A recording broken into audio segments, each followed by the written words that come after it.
Hello, my friend. Welcome to another episode of the Red Delta Project podcast. Matt Schifferly here, founder of the Red Delta Project, where we teach you how to maximize your results with minimalist fitness strategies like grind style calisthenics. Today, we're talking about the true essences of effective workouts, not just in calisthenics and not just with certain types of approaches like grind style. We're talking about what makes your workout truly effective. And the reason why I'm bringing this up is because it really doesn't take much to have effective workout strategies. In fact, I'm basically getting to the point where if someone came to me and they said, Matt, I want to build muscle and strength, what do you recommend? I would tell them, make sure you work your muscles pretty hard on a strength level twice a week. Beyond that, it's just details. It's just whatever you like to do, whatever exercises you like to do, whatever tools you like to use. Do you like more volume, less volume? Do you like high rep, low rep? To a large degree, some of that stuff, it's not that it doesn't matter. It does, obviously, but it's not nearly as important as we think it is, because we can get so lost in the weeds, in the minutia of all the little details in the workout, and we miss out on the things that are truly the most important.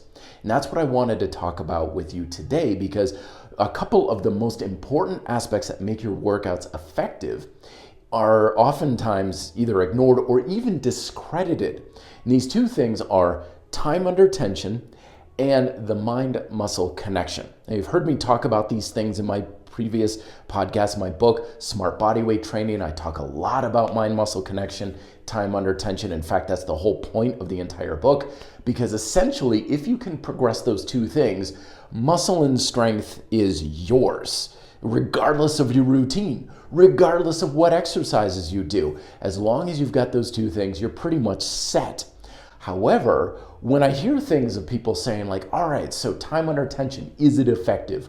Or mind-muscle connection is bro science, I know we're totally missing the boat here, because there's so much overthinking related to these two terms. Plus, there's a lot of misunderstanding of what these things actually are. So that's why I wanted to talk about today is what exactly is time under tension, the mind-muscle connection, and why it's so important in you getting the results you want. Lastly, why focusing on these things will make your workouts effective practically no matter how you're training, as long as it's strength-based workouts. So we start with this term, time under tension, right?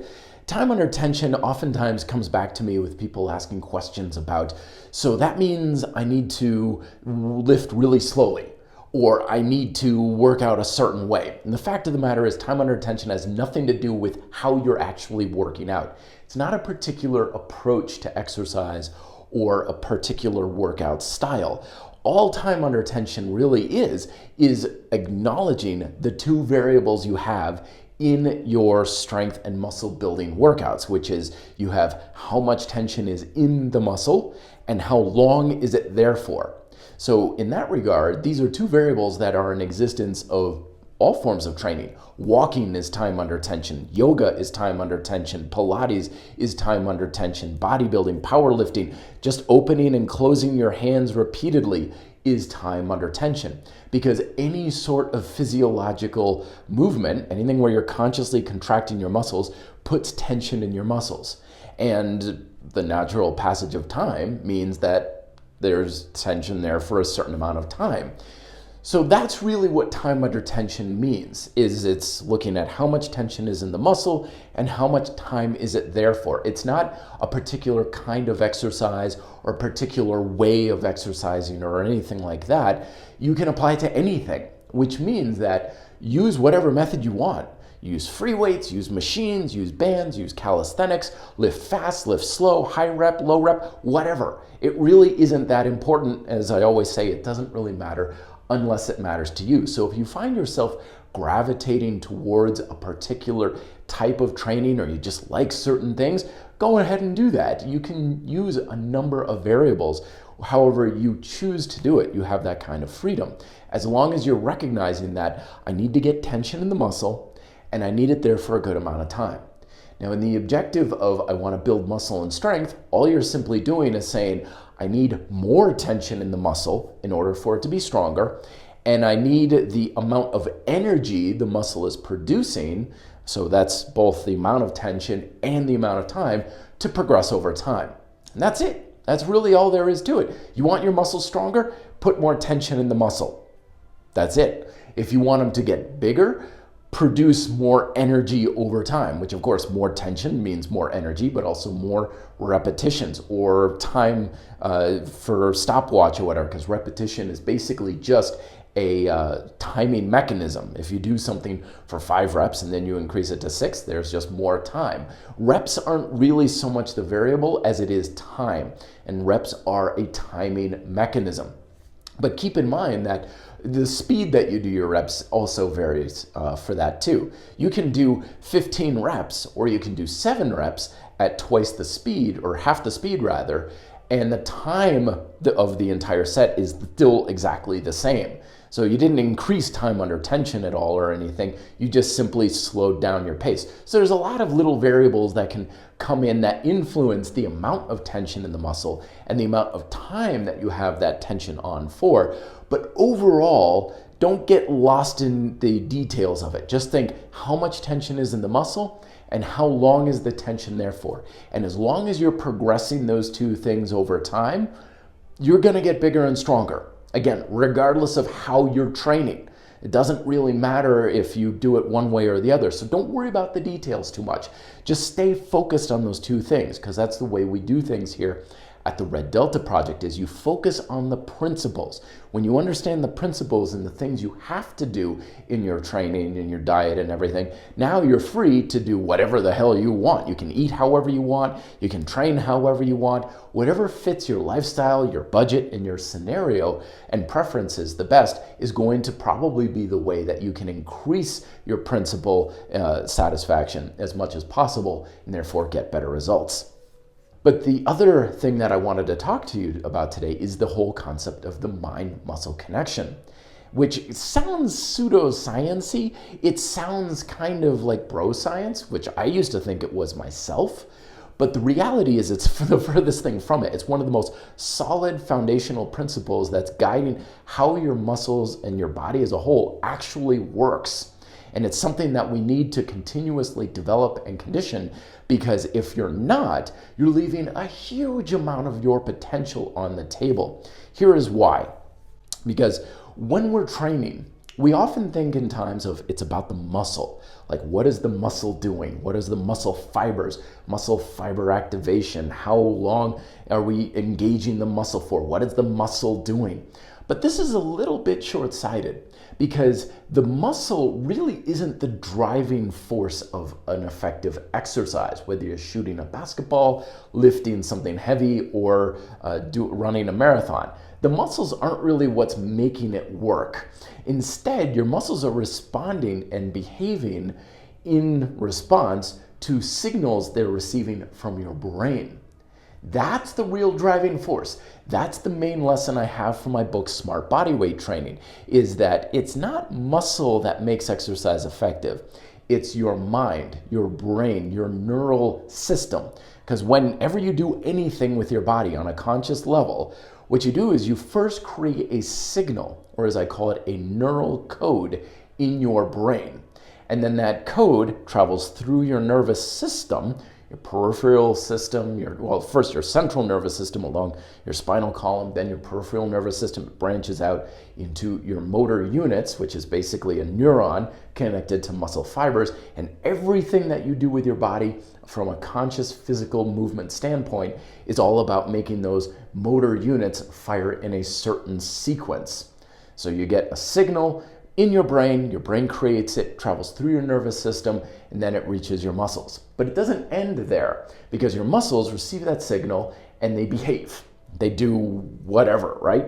And then what ends up happening is the signal goes back. So there's feedback your muscles send back through your nervous system back to your brain.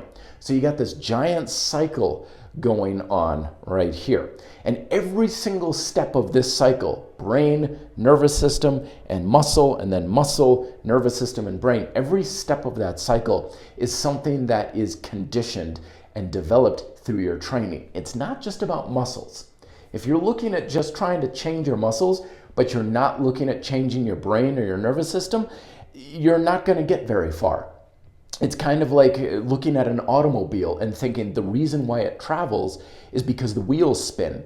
So if a car breaks down, you just spend all the time trying to fix the wheels when it could be something else.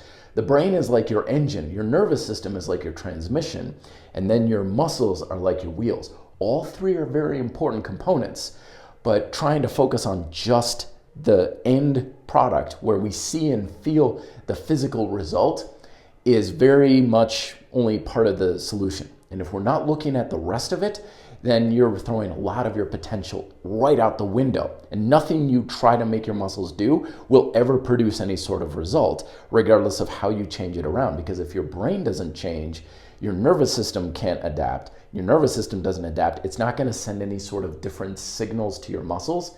And without different signals, your muscles simply can't adapt. There's just no way. You could try every technique and every method in the world, but nothing happens if this signal doesn't change.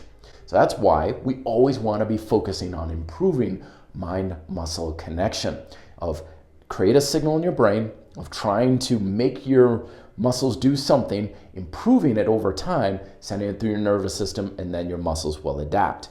A big reason why mind-muscle connection gets a lot of fluff is because a lot of people think that it's about thinking about the muscles. People say, oh, if you think about the muscle and you think about the muscle when you're training, that's what mind-muscle connection is. But it's not really, because thinking about your muscles really doesn't do very much. I mean, I could think of a light bulb all day long. It's not going to turn on.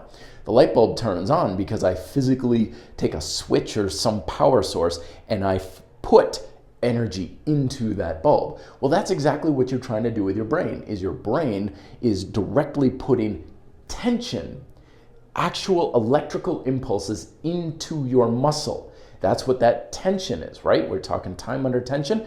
Well, the only way tension gets into the muscle is your brain puts it there. Weights don't put it there. Exercise doesn't put it there. Programs don't put it there. Your brain puts it there. That's the only place muscle tension comes from. So what we're trying to do is improve that signal. That's the reason why mind-muscle connection works, is it's not about thinking about the muscle, it's about thinking about that signal, about thinking about that feedback loop of what am I making my muscles do and how is the actual performance of the muscle reflective of that. Because if there's a discrepancy, you have a chance of progression. Because if your muscles say, all right, glutes, fire during lunges, and you're trying to use your glutes during lunges and the feedback you're getting is I'm doing lunges, I don't feel it all in my glutes, then that's creating an imbalance, a discrepancy, which means, all right, I've got to change that signal or send it through the nervous system repeatedly in order to progress and improve it, and eventually it gets there. Always keep in mind though that this is something that is developed over time. Sometimes when people are critical of a mind-muscle connection, they're like, yeah, I tried that, it didn't really work for me. But they only tried it for several weeks. Mind-muscle connection is something that, depending on the state of your mind, depending on the condition of your nervous system, the muscle itself, it may take months before that signal is actually crafted strong enough and your nervous system can handle the signal for your muscles to actually do something different. Some people get it within, a few minutes. Some people get it over weeks. It can take a while. I've been working on the mind-muscle connection in my back in particular for about 2 years now, and I'm still improving it because it is a skill. Being able to use your muscles better is a skill. It's just like using anything, like a musical instrument. You're never going to get to a point where you're, okay, I'm done learning how to use the piano. I'm the best musician in the world. Even the best in the world will say, I'm still learning how to improve this. And that's what we want to do with the mind-muscle connection, is look at it as a skill, a level of proficiency of how well do you use your muscles and improving that proficiency, because, this is where it all ties together, the better you create that signal, the more you have that signal conditioning your nervous system. The more your nervous system can handle that signal, the more your muscles can adapt and change in response to that signal, which means the tension and the amount of time that tension is in your muscle can therefore progress. So you can progress your time under tension, or your tension in your time due to the mind-muscle connection, and therefore that's the root cause of what makes your workouts effective, more progressive, and you can build muscle, strength, and physical capability over time. So if you want to learn more about this, don't forget that my book, Grind Style Calisthenics, has a huge component all about improving that signal through tension and stability exercises before you get to your actual time under tension training. So every single workout is all about improving your mind-muscle connection and giving you the better foundation or the best foundation for improving your time under tension, therefore effectively producing higher quality workouts every single time. Check out the link down below. Also, comments and questions down below. Thank you so much for listening. I sincerely appreciate it. I'll talk to you next week. Till then, be fit, live free.